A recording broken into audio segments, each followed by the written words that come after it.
नमस्कार, खबर दमदार में आप सभी का स्वागत है। मैं हूं नीलू और सबसे पहले खबर नोएडा से ही लेते हैं, जहां पर हनी ट्रैप का सनसनीखेज मामला सामने आया है। डीआरडीओ वैज्ञानिक को हनी ट्रैप किया गया। महिला ने मसाज के लिए होटल बुलाया था। डीआरडीओ वैज्ञानिक को इसमें किडनैप किया गया। 10 लाख की फिरौती मांगी गई थी। पुलिस ने 12 घंटे में इस पूरे मामले को सुलझा लिया है, जिसमें एक महिला समेत अपहरणकर्ता यानी 3 अपहरणकर्ताओं को भी गिरफ्तार किया गया है।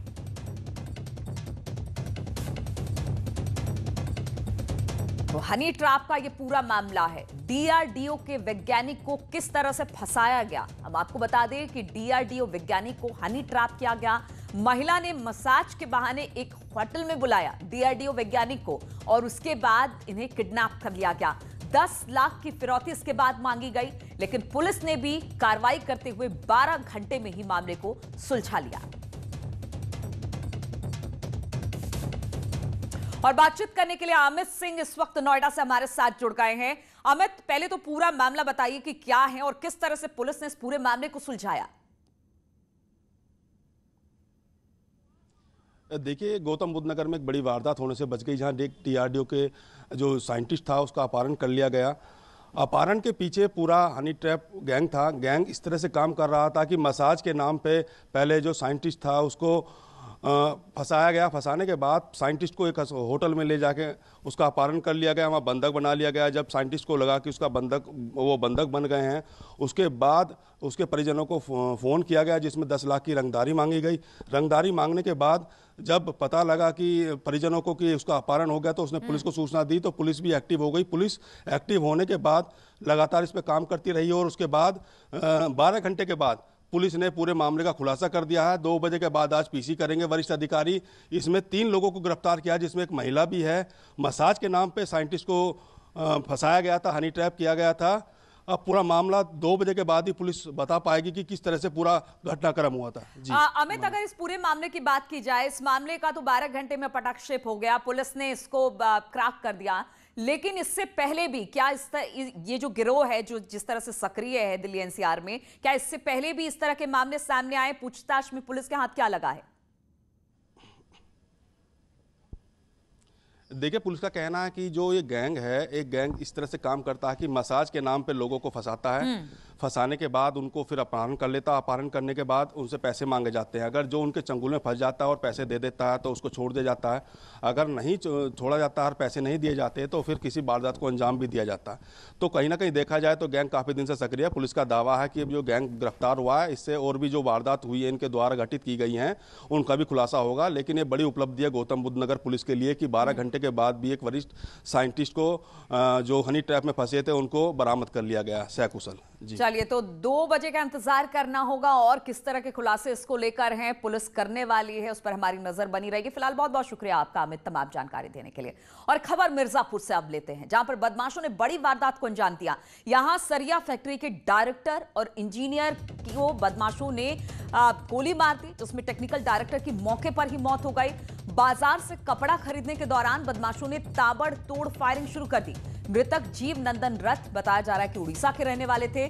सूचना पर मौके पर पहुंची पुलिस ने जांच पड़ताल शुरू की। इस दौरान खाली कारतूस के खोखे और एक जिंदा कारतूस भी पुलिस को बरामद हुआ है मौका वारदात से। चुनार थाना अंतर्गत जो है 7:30 पौने 8 बजे की आसपास शांति गोपाल आयरन फैक्ट्री थी। उसके डायरेक्टर थे, टेक्निकल आदमी थे। ये इनकी गोली मारकर, जिनका नाम है जे रथ, उनकी गोली मारकर हत्या कर दी गई है और एक आदमी घायल है इसमें, जिनका इलाज बनारस में चल रहा है। और हम लोग मौके पर पहुंच चुके हैं। इसमें शीघ्र ही हम इस घटना का खुलासा कर देंगे। हम लोग पूरी तरह से इसे छानबीन कर रहे हैं। डॉग स्क्वाड, SWAT टीम वगैरह हमारी पहुंच चुकी है। सभी CO, सभी अधिकारी, वरिष्ठ अधिकारी भी मौके पहुंच चुके हैं। और इसी पर बातचीत करने के लिए सुमित गर्ग मिर्जापुर से हमारे साथ हमारे संवाददाता जुड़े हैं। सुमित, अब तक कुछ पता चल पाया है कि जिस तरह से गोली मारी गई इन दोनों को, क्या कोई पुरानी रंजिश थी? क्या मामला निकलकर सामने आया पुलिस की जांच पड़ताल में? बिल्कुल, पुलिस ने अब तक में 3 टीमें गठित कर दी हैं जो 3 अलग अलग रूप से इसकी जांच करेंगी। और मेरी अभी उच्च अधिकारियों से बात हो रही थी तो उनका यही कहना था कि अभी ये पैसे के लेन देन का मामला नहीं लग रहा है फिलहाल तो, और वो कर्मचारियों के बीच का ही कुछ मामला ऐसा लग रहा है जो उनको सुराग में लगा है, तो उस एंगल से भी जांच की जा रही है। उसके अलावा भी और भी एंगल जो है उसको टटोले जा रहे हैं, यहाँ से लेकर उड़ीसा भुवनेश्वर, क्योंकि रहने वाले भुवनेश्वर के थे जो हेड थे, जिनके डायरेक्टर की मौत हुई है, वहां से लेकर वहां तक की एंगल को पुलिस खंगाल रही है। कल रात बड़ी घटना होने के बाद एडीजी वाराणसी जोन भी मौके पर तमाम एंगल को पुलिस खंगाल रही है, लेकिन इस तरह से शाम में ज्यादा देर नहीं हुई थी, 7-8 बजे की ये घटना है।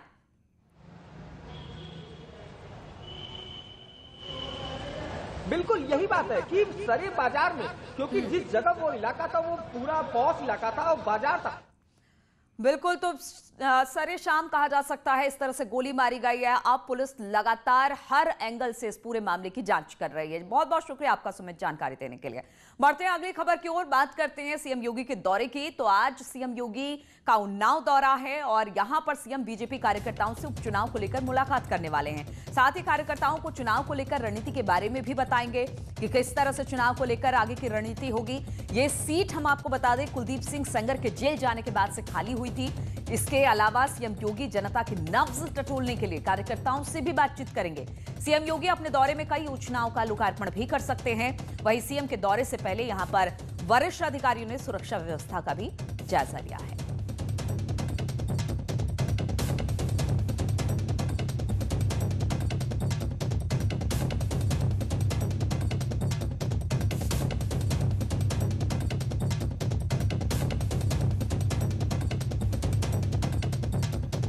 सीएम योगी का उन्नाव दौरा है और उन्नाव दौरे को लेकर कहा यह जा रहा है कि किस तरह से उपचुनाव, चूंकि यहां पर होने हैं, कुलदीप सिंह सेंगर के जाने के बाद से ये सीट खाली पड़ी थी। अब वहां पर तमाम रणनीति पर चर्चा होगी कि आगे उपचुनाव को लेकर किस तरह की रणनीति होगी। कार्यकर्ताओं से भी बातचीत होगी और साथ ही साथ कहा यह जा रहा है कुछ योजनाओं का भी शुभारंभ मुख्यमंत्री कर सकते हैं। और बातचीत करने के लिए राजीव इस वक्त हमारे साथ जुड़ गए हैं। राजीव, आज मुख्यमंत्री का उन्नाव दौरा है, कहा यह जा रहा है कि बहुत मायने में काफी महत्वपूर्ण माना जा रहा है, क्योंकि एक तो उपचुनाव होना है, साथ ही साथ लोगों की नब्ज टटोलने की भी कोशिश की जाएगी कि वहां के लोग क्या सोच रहे हैं, और कहीं ना कहीं जो चुनाव की एक तैयारी थी वो भी शुरू हो गई है आज सीएम के इस दौरे के बाद। देखिए, यकीनन जिस तरह से उन्नाव का बांगरमऊ सीट है वो बीजेपी के लिए काफ़ी अहम है, क्योंकि एक लंबे अरसे के बाद बीजेपी ने पिछली बार इस सीट पर कब्जा किया था और यही कारण है कि अब खुद मुख्यमंत्री योगी आदित्यनाथ उपचुनाव से पहले बांगरमऊ पहुंच रहे हैं। वहां पर वो पहुंचकर करीब 131 करोड़ की विभिन्न योजनाओं की समीक्षा करेंगे और कुछ का लोकार्पण और शिलान्यास भी करेंगे। क्योंकि कुलदीप सिंह सेंगर के कारण ये सीट खाली हुई है, तो कहीं ना कहीं बीजेपी की छवि पर भी एक बड़ा सवाल उठा है। तो ऐसे में ये माना जा सकता है कि मुख्यमंत्री विभिन्न योजनाओं का शिलान्यास कर, लोकार्पण कर, डैमेज कंट्रोल करने का काम करेंगे। क्योंकि इस सीट पर जहां कांग्रेस कल अपनी प्रत्याशी आरती वाजपेयी को घोषित कर चुकी है, वहीं उम्मीद जताई जा रही है कि जल्द ही समाजवादी पार्टी वह बसपा भी अपने उम्मीदवारों की घोषणा करेगी। तो ऐसे में मुख्यमंत्री बांगरमऊ पहुंचकर इन योजनाओं की समीक्षा करेंगे और साथ ही जो स्थानीय नेता हैं उनसे भी जो चुनाव की तैयारी है उनका जायजा लेंगे, उनके साथ बैठक करेंगे, रणनीति बनाएंगे। बीजेपी की ये कोशिश है कि जो उत्तर प्रदेश की 8 सीटों पर उपचुनाव होना है, उन सभी 8 सीटों पर बीजेपी की जीत हो। और यही कारण है कि एक और जहां बीजेपी संगठन जीत की कवायद में जुटा है, रणनीति बनाने में जुटा है, वहीं खुद मुख्यमंत्री योगी आदित्यनाथ आज बांगरमऊ करीब 12 बजे पहुंचेंगे और वहां पर जो विभिन्न योजनाएं चलाई जा रही हैं उनका समीक्षा करेंगे, शिलान्यास करेंगे और एक अहम रणनीति बनाएंगे जिसके आधार पर आने वाले दिनों में उपचुनाव में बीजेपी को जीत दिलाई जा सके। तो इस लिहाज से मुख्यमंत्री योगी आदित्यनाथ का आज का बांगरमऊ का दौरा काफी अहम माना जा रहा है, क्योंकि ये उम्मीद जताई जा रही है कि अगर मुख्यमंत्री योगी आदित्यनाथ वहां पर पहुंचेंगे तो कहीं ना कहीं बीजेपी के पक्ष में माहौल जरूर बनता नजर आएगा। चलिए, इस मुख्यमंत्री के इस दौरे पर आप नजर बनाए रखिए, आगे भी आपसे इस पर अपडेट लेते रहेंगे। फिलहाल बहुत बहुत शुक्रिया आपका हमारे साथ जुड़ने के लिए।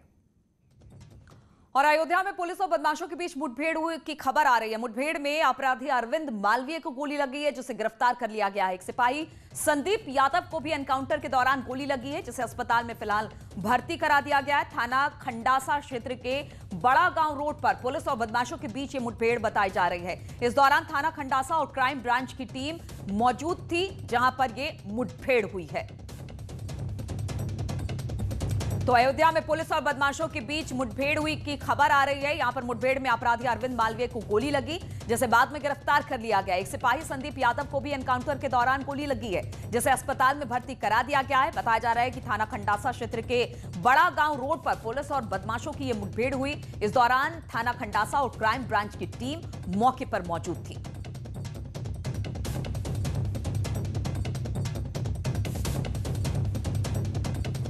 तो एक बदमाश को गोली लगी है, लेकिन बाद में उसे गिरफ्तार कर लिया गया।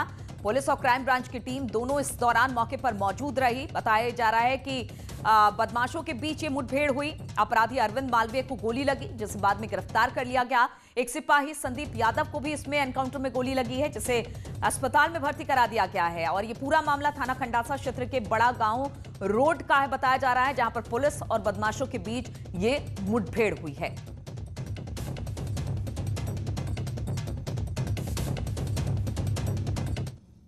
ब्रेक के बाद एक बार फिर से आप सभी का स्वागत है। तो राजपथ पर ट्रैक्टर को आग लगाई गई है। प्रदर्शन के दौरान यह आग लगाई गई। कृषि सुधार बिल के खिलाफ प्रदर्शन कर रहे थे। राजपथ पर एक ट्रैक्टर को आग लगाई गई है।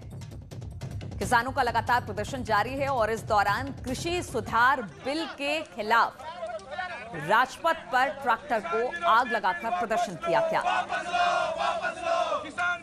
तो दिल्ली के राजपथ का ये इलाका, जहां पर किसानों का प्रदर्शन लगातार कृषि बिल को लेकर है, और आज किसानों का ये प्रदर्शन चल रहा था जब एक ट्रैक्टर को आग लगाकर उन्होंने विरोध प्रदर्शन किया है।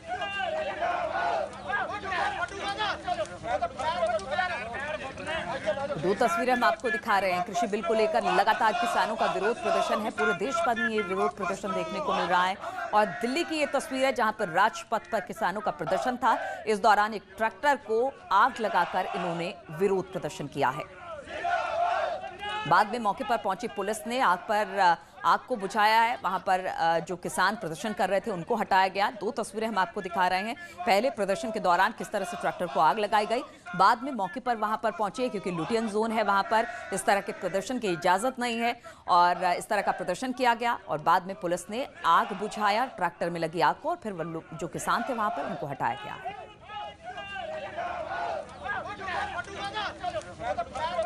और बातचीत करने के लिए शंकर आनंद दिल्ली से हमारे साथ जुड़ गए हैं। शंकर, किसानों का विरोध प्रदर्शन लगातार देखने को मिल रहा है, और आज राजपथ पर इस तरह की तस्वीरें। देखिए, राजपथ पर सामान्य तौर पे इस तरह की तस्वीरें नहीं देखने को मिलता है, लेकिन जिस तरह से किसानों का ये विरोध प्रदर्शन पंजाब से अब राजधानी दिल्ली पहुंचा है, और आज सुबह में तकरीबन 7 से 7:30 बजे के बीच में एक पुराना ट्रैक्टर को लाया गया, और उसे ढकेलते हुए राजपथ पे ला करके जो मानसिंह से जुड़ा हुआ जो रोड है वहां पर रख करके उसे जला दिया गया। और यहाँ पर सामान्य तौर पर सालों भर यहाँ पे धारा 144 लगी होती है। वहां पर आप यहाँ पे ना पे कोई विरोध प्रदर्शन कर सकते हैं, और ना ही इस तरह से आगजनी कर सकते हैं। लिहाजा मामले की गंभीरता को देखते हुए यहाँ पर पुलिस ने FIR रजिस्टर कर लिया है, और उन तमाम लोगों के खिलाफ जो यहाँ पर विरोध प्रदर्शन कर रहे थे और यहाँ पर आगजनी कर रहे थे, उन तमाम लोगों के खिलाफ मुश्किलें बढ़ने वाली हैं।